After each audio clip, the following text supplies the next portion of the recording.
ভরি ভরি কি এর ভরি? হ্যাঁ বড়ি আরে আপনার কথা বুঝতেছি না, মানে কি রোগে কি সমস্যা আপনার? কি মানে কি বুঝলাম না। হুম, মানে ও এবার বুঝছি বুঝছি বুঝছি।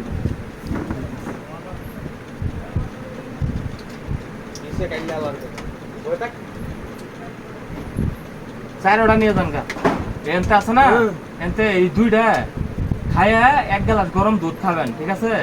খায়া হাইরে বাসা যায় হাইরে, আবার মানুষজন দেখতে যায় গার্মেন্টসের মাইয়া টাইয়া ছড়ি হয়, রাস্তার কোনো জম লাগায় না, এটি কিন্তু ভালোটা দিছি। বাসা যায়, ঠিক আছে? হ্যাঁ সাবধানে। সেই মানে দেই না